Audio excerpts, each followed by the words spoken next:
लगता है कि होशंगाबाद की जरा बात कर लेते हैं। शायद होशंगाबाद और अंकित दोनों जुड़े हैं रीवा से, तो होशंगाबाद में रंजना वहां मौजूद रही है और क्या कुछ रहा होशंगाबाद के पहले आप बता दीजिए ग्राफिक्स के जरिए। जाया क्या कहता है होशंगाबाद? तो देखिए सभी सीटों पर सबसे ज्यादा वोटिंग हालांकि होशंगाबाद में हुई है। इन 6 चरणों के 6 सीटों को अगर देखें दूसरे चरण की, तो सबसे ज्यादा वोटिंग परसेंटेज इसी सीट का निकल कर आया है।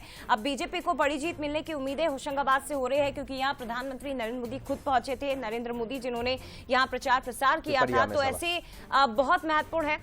इस सीट को अगर समझने की कोशिश करें तो 67.16% वोटिंग इस चुनाव में होशंगाबाद में हुई है, जो कि इन 6 सीटों में सबसे ज्यादा प्रतिशत इस सीट का निकलकर सामने आया है।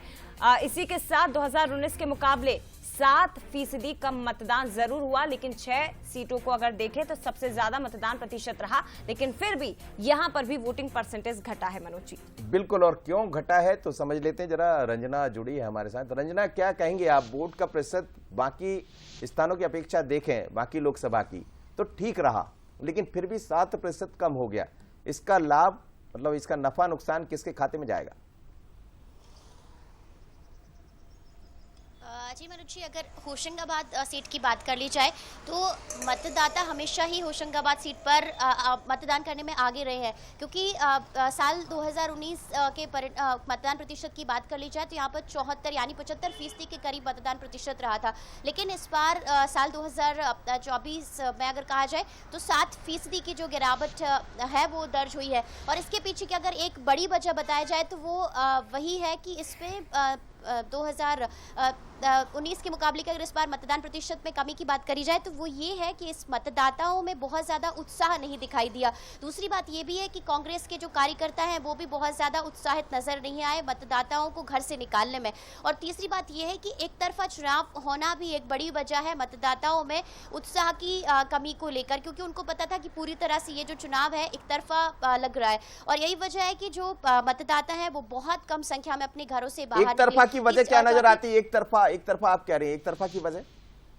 एक तरफा की वजह ये भी थी क्योंकि जो कांग्रेस के जो कैंडिडेट है उसमें कुछ चेहरे नए थे, कुछ चेहरे पुराने थे, तो जनता के बीच उनका जनसंपर्क है वो बहुत कम रहा। तो इस वजह से जो लोकप्रियता है प्रत्याशियों की वो उतनी ज़्यादा नहीं रही, क्योंकि जनता अभी तक उन प्रत्याशियों को पहचानने में कामयाब नहीं रही, क्योंकि जो प्रत्याशी है वो बड़ी संख्या में लोगों के घर घर नहीं पहुंचे, खास करके शहरी इलाकों में। अगर वोट पड़ा है तो सिर्फ और सिर्फ प्रधानमंत्री नरेंद्र मोदी के चेहरे को लेकर, तो ऐसे में वोट परसेंट कम तो हुआ है, लेकिन इसका फायदा बीजेपी को ही होगा, बीजेपी प्रत्याशियों को ही होगा अपने अपने चेहरों पर। लेकिन बीजेपी ने अगर कुछ लोकसभा सीटों पर जो दूसरे फेज की बात करी जाए वहां पर नए चेहरों को मौका दिया है, तो नए चेहरों की भी जो लोकप्रियता है वो जनता के बीच उतनी ज्यादा नहीं है, और उतना ज्यादा जो उनका संपर्क है वो भी जनता के बीच नहीं हो पाया। यानी कि ये माना जाए सर कि जितना भी वोट अगर पड़ा है दूसरे चरण की सीटों पर तो वो प्रधानमंत्री के चेहरे पर पड़ा है। प्रत्याशियों से इतना कोई सरोकार मतदाता को रहा नहीं, प्रत्याशियों के चेहरे पर मतदाता घरों से बाहर निकले नहीं। मतदान प्रतिशत कम होने की शायद एक वजह ये भी मानी जा सकती है। और कहीं ना कहीं इसका देखिए इससे नफा और नुकसान मुझे तो लगता है दोनों दिखाई देंगे।